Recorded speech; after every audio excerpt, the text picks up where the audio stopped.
We had our first snow of the season this past weekend. It wasn't much more than a dusting at my house, but I was inspired to drive to one of my favorite forest spots to see how much snow had fallen there. I was not at all disappointed.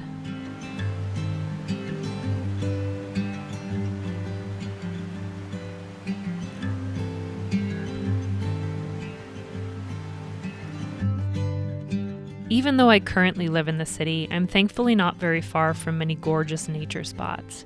A 20 to 30 minute drive puts me in a completely different environment, one where the only sounds you hear are the sounds coming from nature, and the occasional nature-loving human or dog passing by.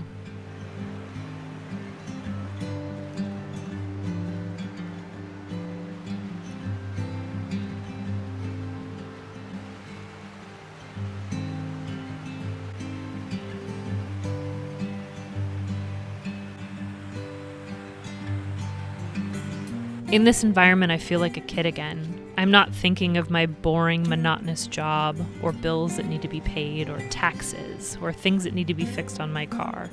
I'm thinking about the beautiful creek.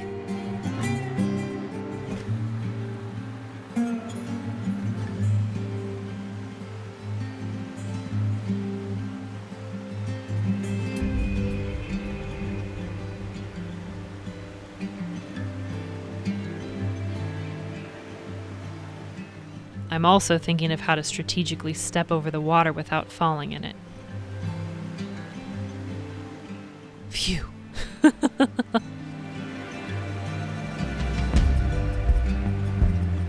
I'm thinking about the beautiful icicles and how much more detail you notice in the tree trunks and branches when they're not covered with leaves.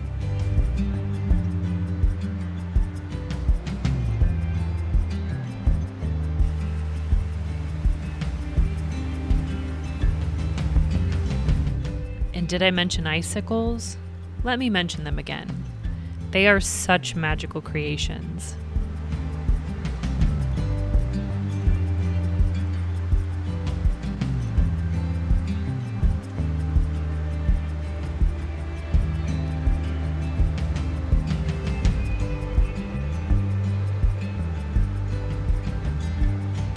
I'd been up this trail once before, but it was springtime then.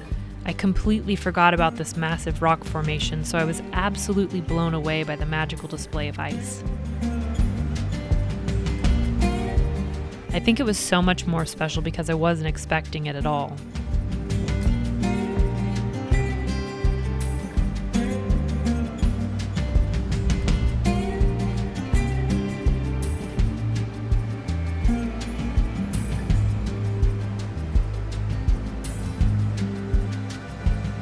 The child within me was in paradise, and so was the 40-year-old adult. My cheeks were hurting from all the smiling I did.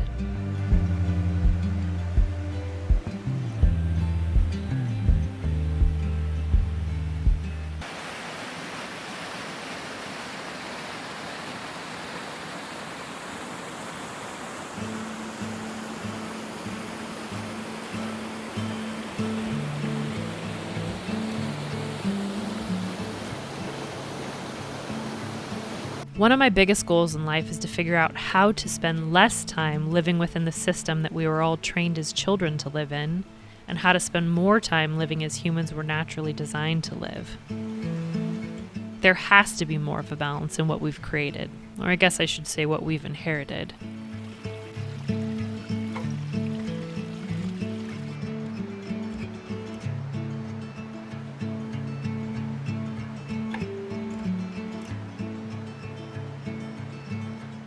I'm currently reading a book by Dr. Gabor Mate where he discusses the health implications of life in our modern world. He calls our sick bodies and minds living alarms directing our attention toward where our society has gone askew. And as someone who spent the majority of her life dealing with chronic health issues, I came to that conclusion on my own some time ago. My symptoms are always greatly relieved when I spend more time in the natural world, in the flow of life as it's meant to be lived, and less time in the structured, man-made world that we're all born into. To me, that's a sign that I'm heading in the right direction and I need more of that. I have this vision of a world where we return more to our natural state of being. I don't think it's realistic to completely return to nature. I do love my hot showers and really do appreciate indoor plumbing and the convenience of connecting to you all from far away through the internet. But I'd love to see a world that's not dictated by overreaching power structures.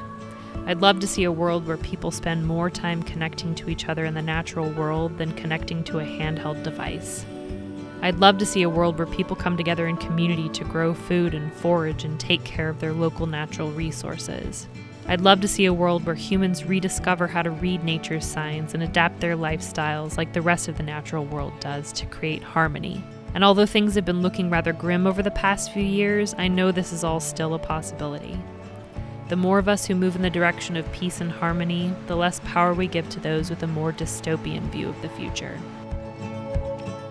I'm curious about what your thoughts are on this. If you've watched this far in the video, I imagine you probably feel similarly to me. Or you're just really bored and have nothing better to do.